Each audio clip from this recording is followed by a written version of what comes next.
Bonjour à tous, j'espère que vous allez bien. Ici Annie de votre voix vers l'invisible. J'avais le goût de vous faire un petit audio concernant une situation qui arrive quand même fréquemment en consultation.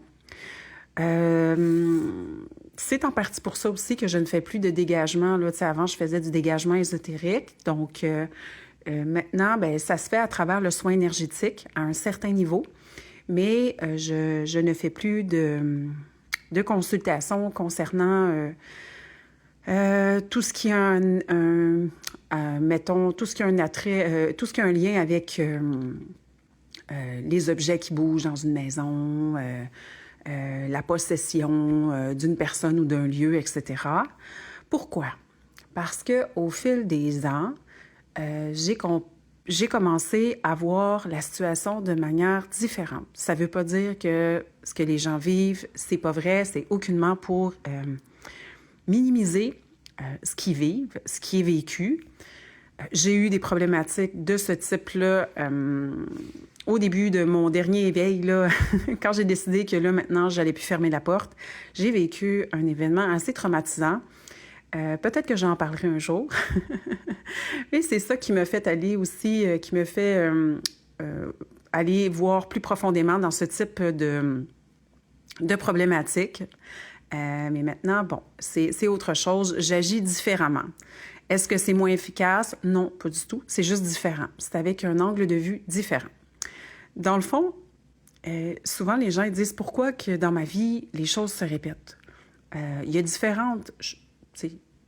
Tout n'est jamais linéaire, c'est toujours multifactoriel.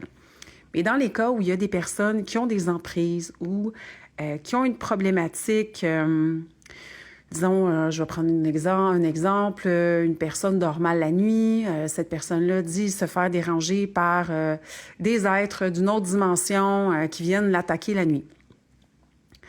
L'affaire, c'est que souvent, un événement négatif qui est créé par, on va dire, une interférence, ça reste parce qu'il y a une part de nous qui s'occulte face à une problématique qu'on a ou il y a quelque chose qu'on n'a pas réglé qui est important.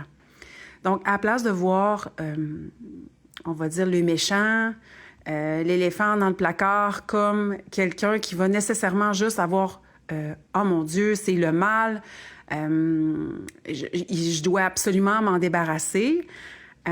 Si on regardait autrement, en fait, si on allait voir à l'intérieur de nous cette part-là qui souffre, cette part-là qui a besoin que cette chose-là se rende visible ou se rende accessible pour faire sortir en nous ce qui est important d'aller travailler, ce qui est important d'aller voir pour avancer autrement dans notre vie pour être, davantage dans l'harmonie, davantage dans le mieux-être, davantage sur notre X au niveau professionnel, avec des gens qui nous entourent, qui sont de qualité, dans le sens qu'ils vont nous aider à nous élever plutôt qu'à nous caler. Tu sais, il y a toutes sortes de raisons. Ça peut être des peurs qui datent de très longtemps, de l'enfance, mais aussi ça peut être quelque chose de transgénérationnel. Donc, au lieu de se braquer, de vouloir jeter le bébé avec l'eau du bain, comme on dit, ça serait peut-être pertinent, c'est de se poser la question, peut-être d'aller voir, tu sais, de se remettre un peu en question, pas par rapport à ce qui est dit, parce que, tu sais, si l'être ou tout ça t'a dit toutes sortes de cochonneries, du n'importe quoi, regarde, c'est pas, je dis pas de l'écouter. Ça, on les laisse jacasser, on leur dit « OK,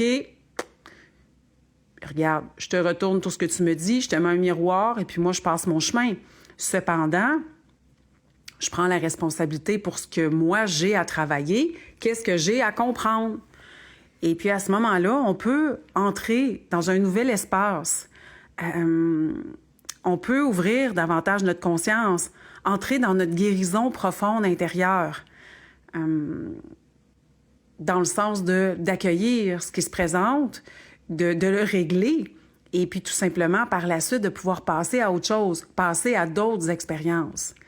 Fait que ce petit audio-là, en fait, c'était juste pour éclairer, pour éclairer différemment certaines situations qu'on vit. Parce que, bon, là, je parlais des interférences dans l'invisible, mais ça peut être un type de personne qu'on rencontre tout le temps. Ça peut être le même type de décision qu'on prend toujours. Bien, l'univers, d'une manière ou d'une autre, il va s'organiser pour remettre sur notre chemin certaines choses à un cycle, tu sais, dans une certaine logistique pour qu'on passe à autre chose puis qu'on puisse se réaliser encore davantage. Fait qu'à la place de voir ça comme « merde, je suis collée avec ça » puis continuer à nourrir cette roue-là négative, à nourrir soit les interférences, mais des émotions négatives, ce sont des interférences aussi. Donc, à place de nourrir ça ad vitam aeternam, pourquoi ne pas prendre le temps de se déposer, se questionner, se poser les questions pertinentes pour sortir du cercle, puis pour avancer sur une voie plus agréable. Donc, j'espère que vous avez passé un bon moment avec moi, que ça a pu vous aider d'une façon ou d'une autre. Vous pouvez toujours me contacter sur mon site internet annie-tremblay.com si vous souhaitez une consultation en guidance intuitive, des soins énergétiques, constellation familiale. Ça me fait toujours plaisir de vous lire. Et puis, je vous souhaite aussi une excellente journée. À bientôt!